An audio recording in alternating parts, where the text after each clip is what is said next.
আসসালামু আলাইকুম dear students. আজকে আমরা পড়াশোনা করব যে ম্যাক্সওয়েলের বন্টন সূত্র প্রতিপাদন করব, অথবা এটা এভাবেও পরীক্ষা আসতে পারে যে ম্যাক্সওয়েল বোলজম্যান বন্টন সূত্র প্রতিপাদন করো। আসলে এই সূত্রটা তোমার ম্যাক্সওয়েল আগে দিছে, পরে এটাকে ফার্নিশ করছে বোলজম্যান, সো একসাথে দুইজনের নাম নেওয়া হয়। আর দেখতে পাচ্ছ এটা কত অসংখ্যবার কিন্তু পরীক্ষা আসছে এটা। ডিয়ার স্টুডেন্টস, প্রমাণটা খুবই ছোট, বাট তোমাকে বুঝতে হবে ব্যাপারটা কী। প্রথমেই দেখো, ম্যাক্সওয়েল বোলজম্যান বন্টন সূত্র তোমার দুইটা শর্ত দ্বারা প্রধানত নিয়ন্ত্রিত হয়, ঠিক আছে? সো এর মধ্যে চলো আমরা কি কথাটা একটু লিখে ফেলি। তো প্রথম যে কন্ডিশনটা আমি সেটা আগে লিখে ফেলছি, যে প্রথম শর্তটাই হচ্ছে অবস্থার সম্ভবতা হচ্ছে তোমার সর্বোচ্চ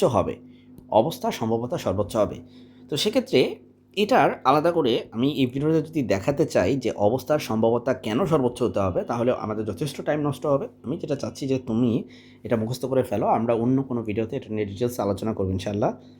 সো তোমাকে লিখতে হবে, এই কথাটার মানেই হচ্ছে তোমাকে এটা ম্যাথমেটিক্যালি লিখতে হবে যে সুতরাং summation of ln of ni into delta ni minus summation of ln of gi into delta ni equal to হচ্ছে 0। ঠিক আছে, তাহলে এখানে এই তুমি যদি আমাকে বলো যে ni জিনিসটি কি, ni হচ্ছে আইতম সেলে পার্টিকেল নাম্বার বা অনুসংখ্যা। জিআই কি, জিআই হচ্ছে ডিজেনারেসি, আমরা এটাকে বলি, এটা হচ্ছে ডিজেনারেসি।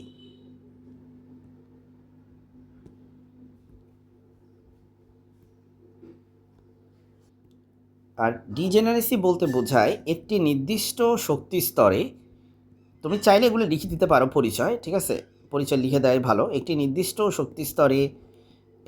শক্তি স্তরে তোমার মানে একটা সেম এনার্জি লেভেলে তোমার কতগুলো কতগুলো কতগুলো আলাদা আলাদা স্টেট থাকতে পারে,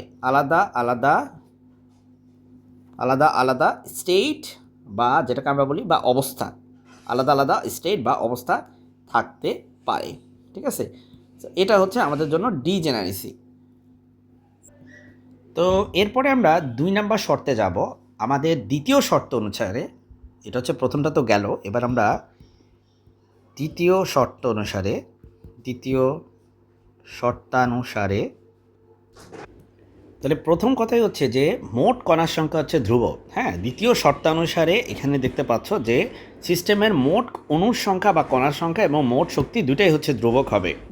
তাহলে আমরা যদি মোট কণার সংখ্যাকে যদি আমি n ধরি, সেটা হবে n1 plus n2 plus n3 plus dot plus N কের সমান, যেটা ইকুয়ালটা হবে ধ্রুবক। আসলে ব্যাপারটা বুঝতে হবে তোমাকে যে n1 n2 n3 এগুলো কী জিনিস। ধরো কোনো একটা সিস্টেম, এই সিস্টেমের ভিতরে অনেকগুলো সেল আছে, হ্যাঁ, আমরা কোষ বলি বা সেল বলি। তো এই কোষ বা সেলের মধ্যে ধরো যে এখানে তোমার এক একটা সেলে n1 সংখ্যক, এখানে n2 সংখ্যক, এখানে n3 সংখ্যক, হ্যাঁ, n4 সংখ্যক, এরকম সংখ্যক কণা আছে। হ্যাঁ, তো n1-এর মান n2 এগুলো কিন্তু চেঞ্জ হতে পারে। এই কোষের কণার সংখ্যা এগুলো কিন্তু চেঞ্জ হতে পারে সময়ের সাথে সাথে, বা তাপমাত্রার সাথে সাথে, বা আরও অন্যান্য যে প্যারামিটার আছে সেগুলোর সাপেক্ষে আর কি। কিন্তু মোট যে অণুর সংখ্যা সেটা কিন্তু চেঞ্জ হতে পারে না। ঠিক আছে, সো এখানে তাই বলা হচ্ছে যে মোট অণুর সংখ্যা তোমার ফিক্সড, ওইটা চেঞ্জ হবে না। এখন মাই ডিয়ার স্টুডেন্টস, এখান থেকে তুমি দেখো যদি একটা পরিবর্তন নিয়ে আসো, যেহেতু মোট সংখ্যাটা কি ফিক্সড, তাই তুমি যদি এর মানে একটা পরিবর্তন নিয়ে আসো, তার মানে তোমাকে এই n1-এও পরিবর্তন আনতে হবে, মানে অতি ক্ষুদ্র পরিমাণ। তাহলে এখানে n2 n3 এভাবে করতে all the way to del nk equal to হবে 0। কারণ ধ্রুবক মানে হচ্ছে সেটা তো ফিক্সড, তো সেটা যদি পরিবর্তন নাও তাহলে সেটা তুমি পাবা হচ্ছে 0। ঠিক আছে, সো এক্ষেত্রে আমরা পেলাম, আমি এটা একটু মুছে দিই, দাঁড়াও। সো এক্ষেত্রে আমরা পেলাম যে ডেল এন এটা হচ্ছে ইকুয়াল টু হবে 0, মানে টোটাল যে অনুসংখ্যা সেটা যদি ধ্রুবক হয় তাহলে টোটাল অনুসংখ্যার পরিবর্তন হবে হচ্ছে 0।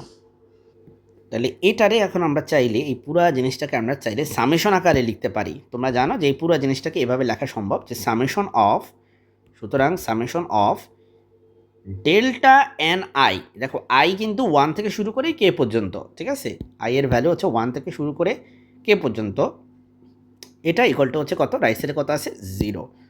তাহলে এই পুরা জিনিসটাকে আমি হচ্ছে সামেশন আকারে লিখছি। সো এখন এটা হচ্ছে আমি লেটসে আমি এটাকে ইকুয়েশন নাম্বার 2 দিব। আচ্ছা আগেরটাকে ইকুয়েশন নাম্বার 1 দিই, আমরা এটাকে 2 দিই। হ্যাঁ, সো এটা হচ্ছে আমাদের নাম্বার জন্য ইকুয়েশন নাম্বার 1, আর এটা হচ্ছে লেটসে ইকুয়েশন নাম্বার 2। তাহলে 1 দিয়ে দিলাম, এখানে 2 দিয়ে দিলাম। ওকে, এখন আমরা যে মোট শক্তি যে ধ্রুবক সেটা যে বলছে, আমি সেই লাইনে চলে যাই।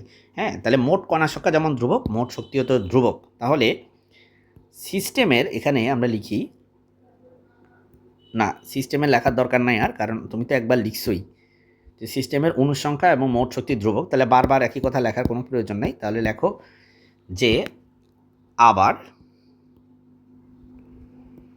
আবার মোট শক্তি হচ্ছে ভাই ই হচ্ছে কি হবে, E1 যোগ E2 যোগ E3 যোগ dot dot dot EK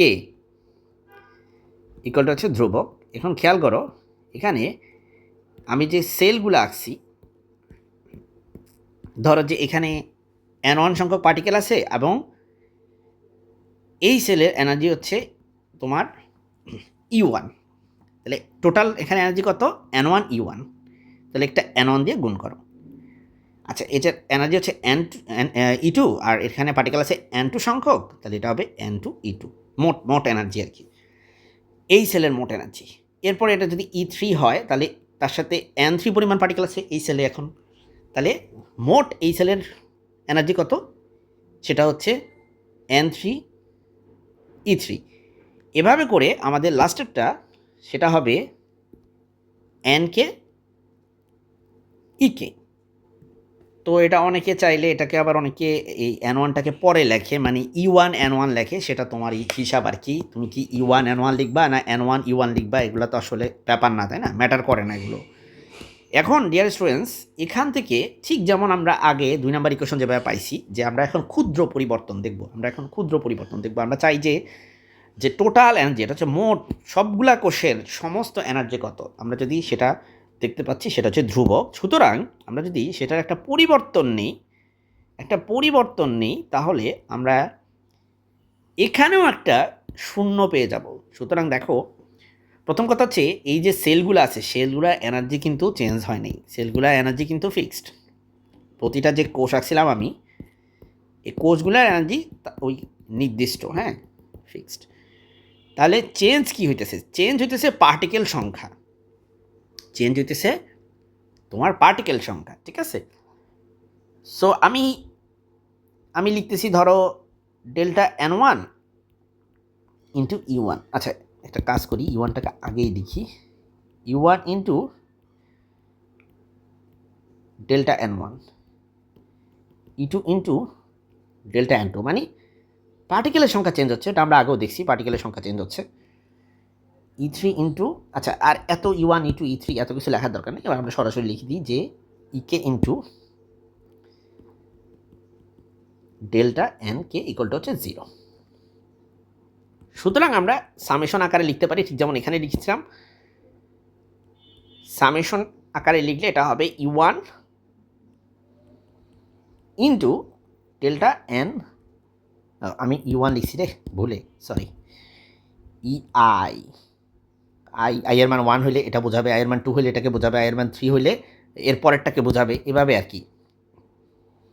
delta N I equal to হচ্ছে 0, এটাকে আমরা দিব এখন ইকুয়েশন নাম্বার 3, ঠিক আছে। এখন দেখো এই 2 নাম্বার আর 3 নাম্বার সমীকরণ, মানে এই সমীকরণ আর এই সমীকরণ, এই দুইটাকে আমরা হচ্ছে 1 নাম্বার সমীকরণে, এই 1 নাম্বার সমীকরণে সন্নিবদ্ধ করব, ঠিক আছে।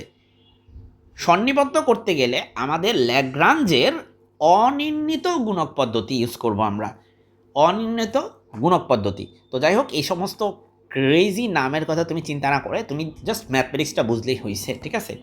সো আমরা এখন লিখব যে, তো পুরো জিনিসটা কিন্তু আমি আগে তুলে ফেলছি, কারণ অনেক টাইম লাগবে, না হলে 2 ও 3 নং যে সমীকরণ আছে এই দুইটা সমীকরণে আমরা হচ্ছে 1 নং সমীকরণকে সন্নিবদ্ধ করার জন্য ল্যাগ্রাঞ্জের অনির্ণিত গুণকের ইংলিশে আমরা বলি আনডিটারমাইন্ড মাল্টিপ্লায়ার, মানে এমন কিছু গুণ করব যেটা তোমার এখনও আমরা নির্ণয় করি নাই। সো সেটা হচ্ছে আমরা আলফা বিটা ধরে নিছি, এই দুইটা আমরা গুণ করব। সো আলফা আমি ধরো যে এটার সাথে গুণ করলাম, আর বিটা হচ্ছে আমি পরেরটার সাথে গুণ করলাম, ঠিক আছে? সো গুণ করে আমরা কি করব, আমরা সেটাকে হচ্ছে এই 1 নম্বর সমীকরণের সাথে কম্পাটিবল করা ট্রাই করব, 1 নম্বর সমীকরণে ফিট করা ট্রাই করব, ঠিক আছে? সো প্রথমেই আমি এটার সাথে আলফা গুণ করব, আর আমি এটার সাথে হচ্ছে বিটা গুণ করব, right?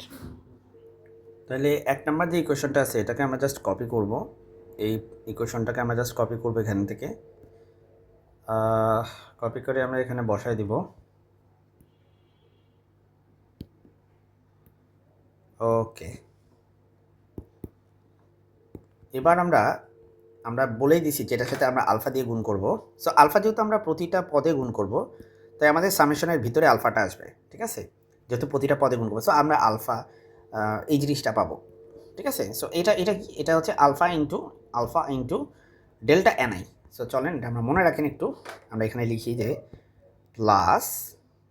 Plus summation of alpha into delta NI, ঠিক আছে? গেল এটা। এটার সাথে প্রত্যেকটার সাথে যেহেতু বিটা দিয়ে গুণ করবো আমরা, সো আমাদের বিটাটা হচ্ছে সামেশনের ভিতরে যাবে। সো আমরা এখানে একটা বিটা পাবো, ঠিক আছে? সো এটা হবে আমাদের প্লাস, যোগ করতে বলছি কিন্তু দেখেন, যোগ করতে বলছি, plus summation of beta into EI delta NI equal to হচ্ছে রাইট সাইডে 0, কারণ এটারও রাইট সাইডে 0, এটারও রাইট সাইডে 0, এটারও রাইট সাইডে 0, সব 0 যোগ করলে কিন্তু আসলে আলটিমেটলি 0ই হবে, ঠিক আছে? সো এই গেল আমাদের, এই লাইনটা লেখা হয়েছে কিন্তু আমরা একটু বেশি কোণঠাসা করে ফেলেছি, লাইনটাকে একটু এদিকে টানি। ওকে, এবার দেখেন আমরা সামেশনটা কমন নিতে পারি, ঠিক আছে? সবার কাছে সামেশন আছে, তাই সামেশনটা একবারে লিখতে পারি, একদম কমন নিয়ে নিতে পারি।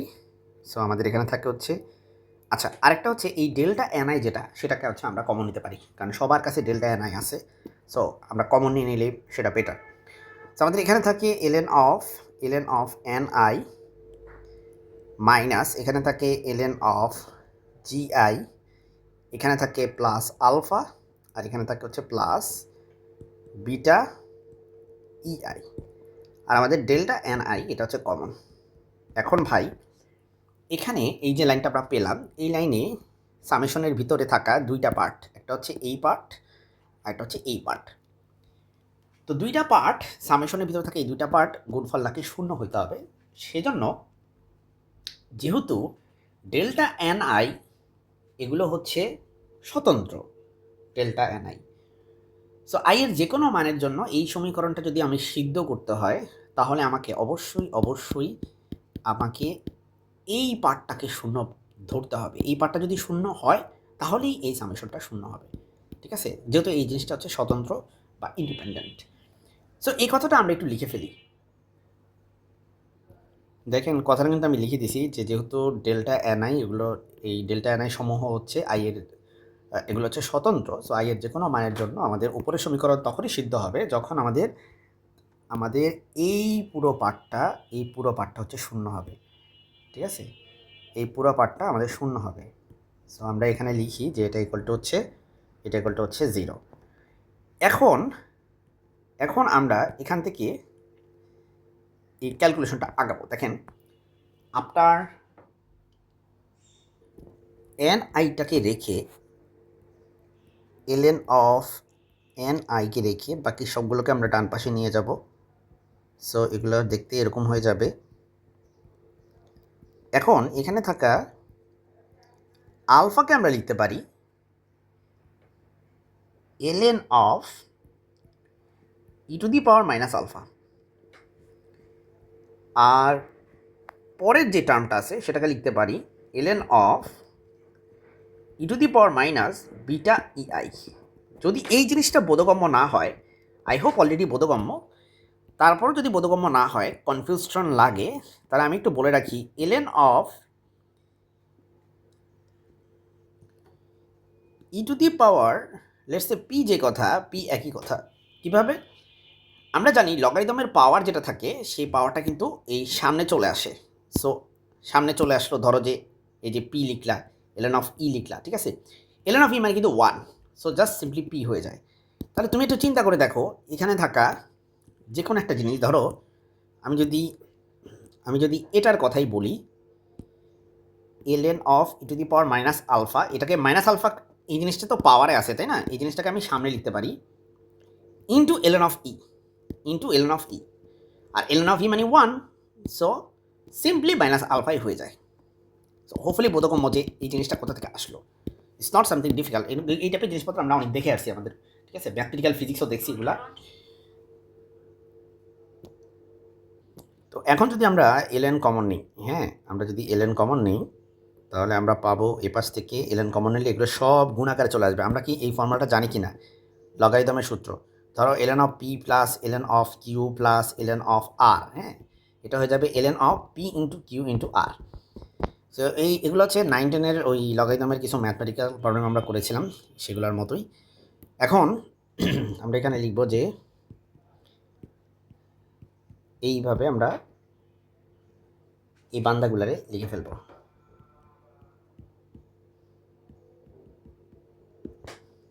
ওকে, দুই পাশ থেকে ln বাদ। আচ্ছা, আমি এখানে একটা ভুল করছি, এক্সট্রিমলি সরি। আমি এই জায়গায় ni এর জায়গায় ভুলে gi লিখে দিছি, ঠিক আছে? সো এটা হবে হচ্ছে ni। ওকে, সো এখন দুই পাশ থেকে আমি যদি লগারিদম বাদ দিই, তাহলে আমার থাকে হচ্ছে ni equal to gi into E to the power minus alpha, E to the power minus alpha, E to the power minus beta EI. এখন ভাই চাইলে আমরা কীভাবে লিখতে পারি কিনা, E to the power minus alpha minus beta EI. তো এইভাবে পরীক্ষা অনেক সময় প্রমাণ আসে, ঠিক আছে? কেউ এভাবে লিখে দিলে আসলেও হবে। এখন কেউ যদি চায় এক লাইন বেশি লিখতে, সেটা তো অবশ্যই অ্যাপ্রিসিয়েবল, কারণ সেটা হচ্ছে সবচেয়ে গ্রহণযোগ্য ফর্ম। সেটা হচ্ছে জিআইটা উপরে থাকলো, আর এই জিনিসটাকে পাওয়ারে এই নিচে নিয়ে যাচ্ছে, নিচে নিয়ে গেলে কিন্তু এই নেগেটিভগুলো কিন্তু পজিটিভ হয়ে যাবে, ঠিক আছে? নিচে নিয়ে গেলে নেগেটিভগুলো আমাদের সিম্পলি পজিটিভ হয়ে যাবে। সো আমাদের এটাই হচ্ছে ম্যাক্সওয়েল বোলজম্যানের বন্টন সূত্র। সো এই হচ্ছে আমাদের সেই বন্টন সূত্র। হোপফুলি তোমরা এই প্রমাণটা বুঝতে পেরেছো। আজকে ভিডিওটা এই পর্যন্তই থাকলো। আসসালামু আলাইকুম।